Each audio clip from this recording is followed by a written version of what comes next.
अवधूत चिंतन श्री गुरुदेव दत्त। आज दत्त जयंती।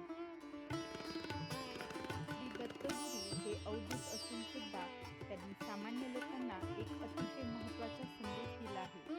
तो म्हणजे केवळ एकच गुरु कडून चालत नाही, तर ज्याच्याकडे आपल्याला काहीतरी घेण्यासारखं आहे तो गुण आपण घेतला पाहिजे। म्हणून श्री दत्त प्रभू यांनी आपल्या जीवनात एकूण 24 गुरु केले होते। जो जो जयाचा घेतला गुण तो गुरु न्याम केला जाण। गुरुसी आले अपारपण जग संपूर्ण गुरु दिसे। ज्याचा गुण घेतला तो सहजे गुरुत्वा आला। ज्याचा गुण त्याग रूपे घेतला तोही गुरु झाला अहित त्यागी। एवं त्यागा त्याग समंतुके दोहीसी गुरुत्व आले निके। राया तू पाहे पाविवेके जगती अवघे गुरु दिसे। म्हणूनच ज्याच्याकडे जे काही चांगले गुण आहे ते आपण स्वीकारले पाहिजे। मार्गशीर्ष महिन्यातील शुक्ल पक्षातील पौर्णिमा तिथीला मृगशिरा नक्षत्रावर दत्तांचा जन्म झाला, म्हणून हा दिवस दत्त जयंती म्हणून साजरा केला जातो। या महिन्यात ब्रह्मा विष्णू महेशाचा अवतार असणाऱ्या दत्तात्रय महाराजांची जयंती साजरी केली जाते। मार्गशीर्ष पौर्णिमेला दत्त पौर्णिमा असे देखील म्हणतात। व्हिडिओच्या पुढे आपण दत्त जयंतीची तिथी, मुहूर्त आणि पूजा विधीबद्दल माहिती बघणार आहोत। तर मार्गशीर्ष महिन्यातील शुक्ल पक्षातील पौर्णिमा तिथीला दत्त जयंती साजरी केली जाते। यंदा दत्त जयंती ही 14 डिसेंबर शनिवारी आहे। ही जयंती सायंकाळी 4:58 सुरू होईल आणि दुसऱ्या दिवशी 15 डिसेंबर दुपारी 2:31 संपेल। उदय तिथीनुसार दत्त जयंती 14 डिसेंबरला साजरी केली जाईल। दत्त जयंतीच्या दिवशी सकाळी ब्रह्ममुहूर्तावर उठावे, त्यानंतर स्नान वगैरे आटोपून घरातील आपल्या देवघरातील देवांची पूजा करून घ्यावी।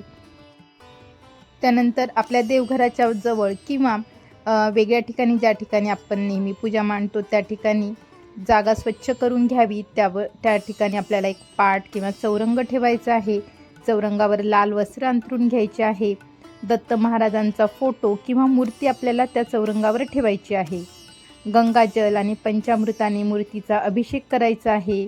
फूल, दीप, दिवे, अगरबत्ती लावायची आहे। तिन्ही देवी शक्तींनी युक्त भगवान दत्तात्रय हे सर्वव्यापी आहेत।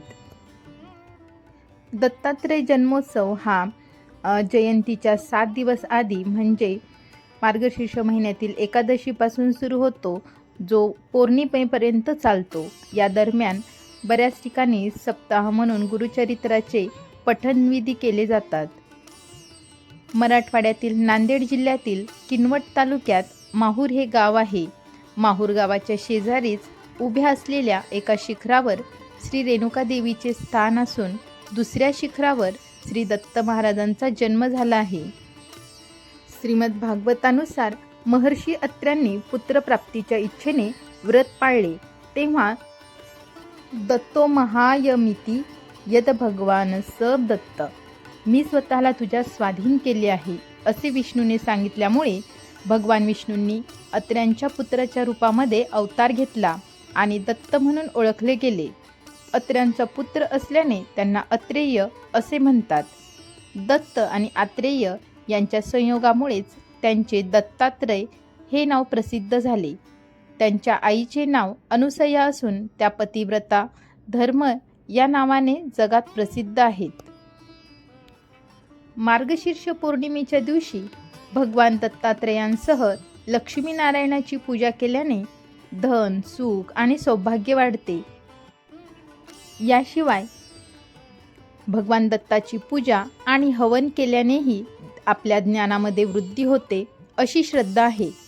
दत्ताला पिवळे फूल आणि पिवळ्या रंगाची मिठाई अर्पित करावी। भगवान दत्त आपल्या भक्तांना येणारा त्रास लगेच दूर करतात। त्यांच्या मंत्रामध्ये इतकी चमत्कारिक शक्ती आहे की त्यांचा जप केल्याने पूर्वजांचे आशीर्वाद मिळू लागतात आणि जीवन सुखी होते। एवढेच नाही तर त्यांची पूजा करणाऱ्या व्यक्तीला बुद्धी, ज्ञान आणि शक्ती प्राप्त होते। त्यांच्या जीवनातील सर्व अडथळे दूर होण्यास मदत होते। तर या ठिकाणी माझ्याकडे दत्त महाराजांची मूर्ती नव्हती, तर एक फोटो होता. त्या फोटोची मी पूजा करत आहे. तर सर्वात आधी आपल्याला गणपती बाप्पाची पूजा करून घ्यायची आहे. गणपती बाप्पाला शुद्धोदकाने पंचामृताने स्नान घालून विधिवत पूजा करायची आहे. गंध, अक्षत, फूल अर्पण करायचे आहे, दुर्वा अर्पण करायची आहे आणि वक्रतुंड महाकाय सूर्यकोटी समप्रभ निर्विघ्नं कुरु मे देव सर्व कार्येषु सर्वदा असं म्हणून गणपती बाप्पाचा नमस्कार करून घ्यायचा आहे. गणपती बाप्पाला धूप आरती दाखवायची आहे. त्यानंतर माझ्याकडे स्वामी समर्थ महाराजांची एक मूर्ती आहे, तिला मी शुद्धोदकाने तसेच पंचामृताने स्नान घालून घेत आहे. त्यानंतर पूजेसाठी मांडलेल्या चौरंगावर आपल्याला महाराजांची देखील स्थापना करायची आहे. महाराजांना गंध, अक्षत, फूल वाहायचे आहे. त्यानंतर आपल्याला दत्त महाराजांची आरती, स्वामी समर्थ महाराजांची आरती तसेच गणपतीची आरती देखील करून घ्यायची आहे. असं म्हटलं जातं की दत्त जयंतीच्या दिवशी दत्त तत्व हे पृथ्वी तलावर नेहमीच्या तुलनेत 1000 पटीने कार्यरत असते. या दिवशी दत्ताची मनोभावे पूजा आणि नामजप केल्यामुळे दत्त तत्वाचा अधिकाधिक लाभ मिळण्यास सहाय्य होते. गुरुचरित्राचं पारायण या व्यतिरिक्त भजन, पूजन आणि विशेष करून कीर्तन वगैरे भक्तीचे प्रकार आपल्या महाराष्ट्रामध्ये प्रचार असे केले जातात. त्यानंतर महाराष्ट्रात औदुंबर, नरसोबाची वाडी, गाणगापूर इत्यादी दत्तक्षेत्रांमध्ये या उत्सवाला विशेष महत्त्व असते. तामिळनाडू, कर्नाटक, आंध्र प्रदेश या ठिकाणी देखील दत्त जयंतीची प्रथा आहे. दत्त जयंतीच्या दिवशी काही ठिकाणी दत्तयाग देखील केला जातो. दत्त जयंतीच्या दिवशी दत्ताचा नामजप आणि प्रार्थना अधिकाधिक करावी. दत्तांची भावपूर्ण पूजा आणि आरती करावी. सायंकाळी दत्तस्तोत्राचे पठण करावे. श्री दत्त तत्व आकृष्ट आणि प्रक्षेपित करणाऱ्या रांगोळ्या काढाव्यात. घरामध्ये श्री दत्तांची सात्विक नामजप पट्टी लावावी. श्री दत्त ही पूर्वजांना पुढील गती देणारी देवता आहेत. त्यामुळे श्री गुरुदेव दत्त हा नामजप नियमित केल्यास पूर्वजांच्या त्रासांपासून आपले रक्षण होते. यासाठी नामजपाचा उच्चार योग्य असणे आवश्यक आहे. श्री गुरुदेव दत्त हा नामजप कसा करावा हे आता बघूयात. श्री गुरुदेव दत्त, श्री गुरुदेव दत्त, श्री गुरुदेव दत्त, श्री गुरुदेव दत्त, श्री गुरुदेव दत्त. रोज श्री गुरुदेव दत्ताला ह्या प्रार्थना आवर्जून करा. हे दत्तात्रया, तू जसे 24 तास गुणगरू केलेस तसे सर्वांमधील चांगले गुण घेण्याची वृत्ती माझ्यामध्ये देखील निर्माण होऊ दे. हीच तुझ्या चरणी माझी प्रार्थना आहे. किंवा हे दत्तात्रया, भूवलोकात अडकलेल्या माझ्या अतृप्त पूर्वजांना पुढची गती दे. तसेच हे दत्तात्रया, अतृप्त पूर्वजांच्या त्रासांपासून तू माझे रक्षण कर. तुझे संरक्षक कवच माझ्या भोवती सदोदित असू दे. हीच तुझ्या चरणी प्रार्थना. स्त्रियांनी साडी किंवा नऊवारी साडी, पुरुषांनी सदरा, धोतर किंवा पायजमा, शर्ट अशी सात्विक वस्त्रे परिधान करून उत्सवामध्ये सहभागी व्हावे.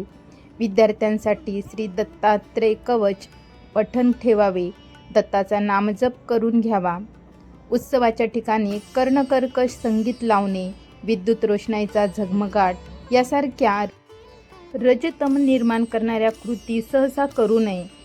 दत्त जयंतीच्या मिरवणुकीत टाळ, मृदुंग अशी सात्विक वाद्ये वापरावीत. दत्त उपासना करताना पुढील गोष्टी लक्षात ठेवाव्यात. दत्तपूजनाच्या पूर्वी उपासकाने स्वतःला गंध अनामिकेने विष्णूप्रमाणे उभे 2 रेषांचे गंध लावावे. दत्ताला गंध लावण्यासाठी अनामिकेचा वापर करावा. दत्तांना जाई, निशिगंध यांची फुले वाहावीत. 7 किंवा 7च्या पटीमध्ये फुले वाहावीत. फूल वाहताना फुलांचे देठ देवाकडे करून ती वाहावीत. पोकळ शंकरपाळ्याच्या आकारामध्ये फुले वाहावीत. दत्तगुरूंना चंदन, केवडा, चमेली, जाई आणि अंबर यांच्या उदबत्तीने ओवाळावे. तारक उपासनेसाठी हिना या गंधाची उदबत्ती लावावीत. 2 उदबत्त्या लावाव्यात. उजव्या हाताची तर्जनी आणि अंगठा यात धरून घड्याळाच्या काट्याच्या दिशेने पूर्ण वर्तुळाकृती पद्धतीने 3 वेळा ओवाळावे. श्री दत्तगुरूंना वाळ्यापासून बनवलेले अत्तर अर्पण करावे. आपल्या भावानुसार देवतांनी सगुणात येऊन कार्य करणे अवलंबून असते. दत्त हा ब्रह्माच्या इच्छाशक्तीशी निगडीत असल्याने इतर देवतांच्या तुलनेत तो कमी कालावधीत सगुणात येऊन कार्य करतो. म्हणून इतर देवतांच्या तुलनेत दत्तांची उपासना ही सुलभ आहे. औदुंबर वृक्षामध्ये दत्त तत्व आकृष्ट होते, त्यामुळे औदुंबर वृक्षाची पूजा केली जाते. जुई, निशिगंध, चाफा यांच्या गंधाकडे दत्तात्रयांच्या गंधलहरी आकृष्ट होतात. जुई आणि निशिगंधा यामध्ये सूक्ष्मातून आकृष्ट झालेले दत्ततत्व या फुलांच्या उत्साहवर्धक सुगंधाच्या रूपाने वातावरणात प्रक्षेपित होते. दत्तामुळे देहातील 7ही चक्रांची शुद्धी होऊन आध्यात्मिक उन्नतीचा मार्ग प्रशस्त होतो. त्यामुळे दत्ताला 7 प्रदक्षिणा घालाव्यात. पुष्कराज हे रत्न गुरुतत्वाशी संबंधित आहे. आठवड्यातील 7 वारांपैकी गुरुवार हा दत्ताशी संबंधित असलेला वार आहे. मार्गशीर्ष पौर्णिमा म्हणजे दत्त जयंती ही तिथी दत्ततत्वाशी संबंधित आहे. दत्ततत्वाचा रंग हा पिवळा आहे. पिवळा रंग हा विशुद्ध ज्ञानाचे प्रतीक आहे. साखर मिश्रित दूध आणि रव्याचा शिरा दत्ताला प्रिय आहे. त्रिशूळ, सुदर्शन चक्र ही दत्ताशी संबंधित शस्त्रे आहेत. डमरू हे वाद्य शिव आणि दत्त यांच्याशी संबंधित आहे. शिवाप्रमाणेच दत्ताला शंख डमरूचा नाद प्रिय आहे. त्याचप्रमाणे पांचजन्य शंख हा दत्त आणि विष्णू यांच्याशी संबंधित आहे. विष्णू आणि दत्त यांना शंखनाद प्रिय आहे. गुरु ब्रह्मा गुरु विष्णू गुरुदेवो महेश्वरा गुरु साक्षात परब्रह्म तस्मै श्री गुरुवे नमः. गुरु साक्षात ब्रह्मा, विष्णू आणि महेश आहेत. साक्षात परब्रह्म स्वरूप असणाऱ्या गुरूंना मी वंदन करतो. हा श्लोक दत्तांसाठी केला जातो. दत्तांचा जयघोष म्हणजे आपण जो नेहमीच म्हणतो, अवधूत चिंतन श्री गुरुदेव दत्त आणि अलख निरंजन, हे दत्ताशी संबंधित असलेले प्रसिद्ध जयघोष आहेत. अवधूत चिंतन म्हणजेच त्रिगुणात्मक सगुण तत्वातून निर्गुणाच्या टप्प्याला म्हणजे त्रिगुणातील अवस्थेला नेणाऱ्या दत्ताच्या अवधूत या रूपाचे नित्य स्मरण करणे. अलख निरंजन, जो अलख निरंजनाचा जयघोष करून जीवाच्या अंतःकरणात सुप्तावस्थेत असणारी ज्ञानाची जिज्ञासा जागृत करून त्याला ज्ञानातील आनंदाची अनुभूती देतो, तो अलख निरंजन स्वरूप म्हणजेच तेजस्वी ज्ञानाने युक्त असतो. दिगंबरा दिगंबरा श्रीपाद वल्लभ दिगंबरा, धावतेती भक्तांसाठी ब्रह्मा विष्णू महेश्वरा. गुरुविन कोण दाखविल वाट, आयुष्याचा पथ हा दुर्गम डोंगर घाट. तुम्हा सर्वांना दत्त जयंतीच्या हार्दिक शुभेच्छा.